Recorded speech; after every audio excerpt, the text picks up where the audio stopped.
dhiirri tokko sin jaalatu taanaan mallattoolee kana kan inni agarsiisu jechuudha. Dippilii waan kana gaafa isa irratti argitu tarkaanfii mataa kee fudhachuu qabda yookiin immoo atis karaa kee deemuu qabda innis karaa isaa deemuu qaba. Yeroo kee balleessuu hin qabdu. Shamarran akka dhiiraa miti isiniin jedheera.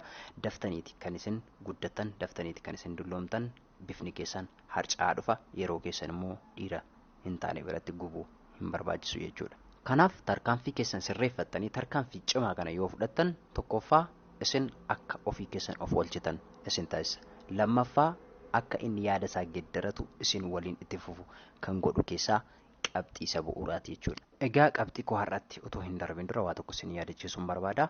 Warri chaanaalii kanaaf miseensa hin taane sabiskiraayib gochuu hin dagatina. Akkasumas immoo viidiyoon kun yeroo dafee akka isin ga'uuf mallattoo bilbilaa tuquuf hin dagatina. Gara viidiyoo koo har'aattan isin dabarsa. Egaa dhiirri tokko fedhii kee yookiin jaalalaan si waliin itti fufuu hin barbaadu taanaan calqabuma irratti mallattoo inni agarsiisu maalidha jennee yoo kaasne bilbiluu dhaaba.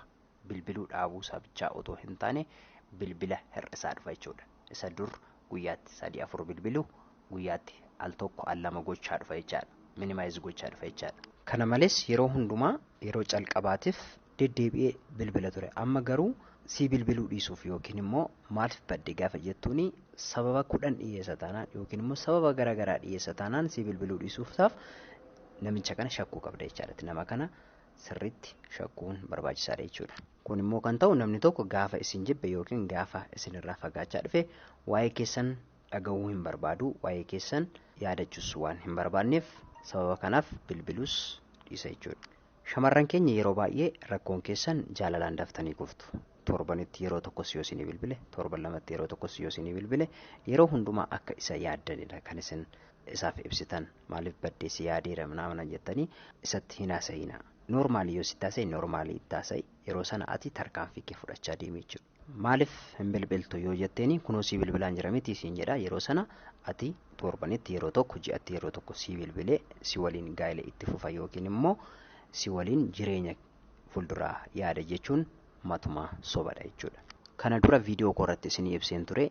Jaalalli inni fayyaa qabeessa yookiin jaalalli inni dhugaan yaaddoo fi yeroo hundumaa dheebuu qaba jedhee isiniif ibseen ture. Maaliif namni tokko jaalala dhugaa siif qaba taanaan yeroo hundumaa waa'ee kee yaada. Guyyaatti teekstii 2-3 si erguu danda'a. Guyyaatti yeroo 2-3 si bilbiluu danda'a jechuudha.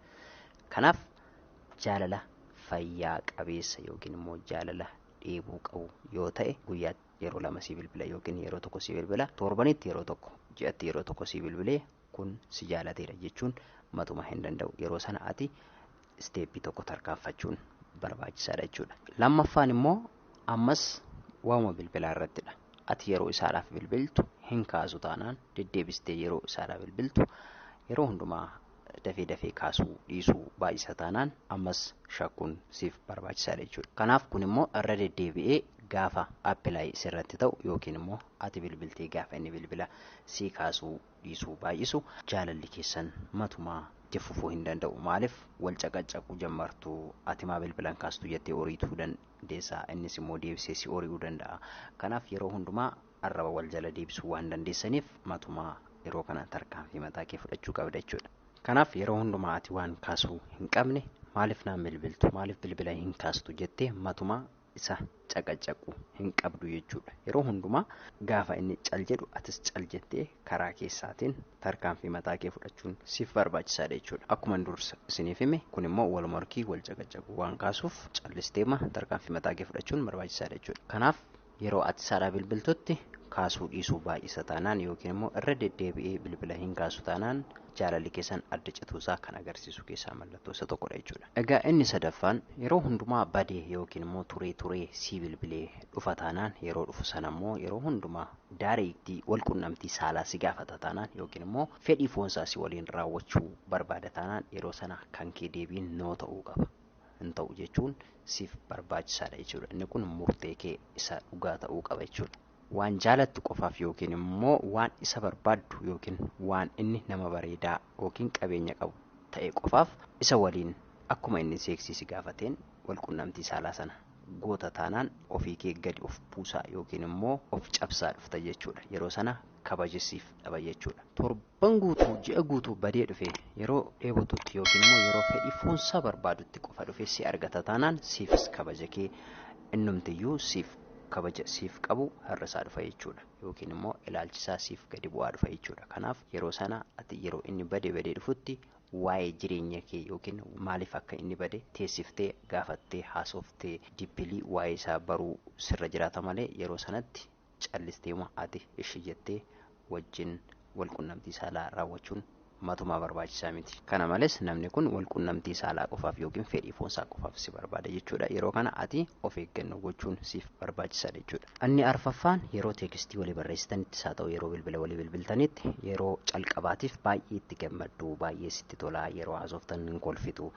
Amma garuu inni jijjiiramee faallaasaa yeroo hundumaa faallaa walitti haasoftu taanaan, yeroo hundumaa si gaddisiisa taanaan, yeroo hundumaa yaadan taaneen karaa kee otoo hin taane karaa isaatiin sitti dhufa taanaan yeroo kana shakkuu sirra jira jechuudha. Maaliif yeroo kana jaalalli kee fayyaa dhabeessadha yookiin immoo jaalala yerooti waan ta'eef yeroo sana sirraa adda bahuu barbaadeera jechuudha. Kanaaf tarkaanfii mataa kee fudhachuun si barbaachisaa jechuudha. Maaliif namni tokko gaafa jaalalatti galu gammachuudha kan inni isatti dhagahamu.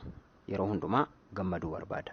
Yeroo hundumaa isa waliin yeroo haasoftutti gammaddaa, baay'ee sitti tolaa, baay'ee haasofta, baay'ee kolfita ture. Amma garuu inni deebi'ee yeroo hundumaa yeroo inni sitti haasa'u qooda gammadu sana hin gaddita taanaan, yeroo hundumaa si gaddisiisa taanaan, yeroo hundumaa yaada kee cabsa taanaan, yeroo hundumaa yaada kee faallessa taanaan namni kun jaalala isa fayyaa qabeessa siif hin qabu jechuudha. Kanaaf shamarroonni keenya yeroo baay'ee dhiironni amala akkasii isin irratti agarsiisu taanaan tarkaanfii mataa keessanii fudhachuu dhiiftanii isa kadhachuu, yeroo hundumaa isa ari'uu fi yeroo hundumaa isa waliin jaarsummaa erguu yookiin immoo nama isin gidduu deddeebisuu keessa galtu taanaan yeroo hundumaa dhiirri kabaja isiniif hin qabu.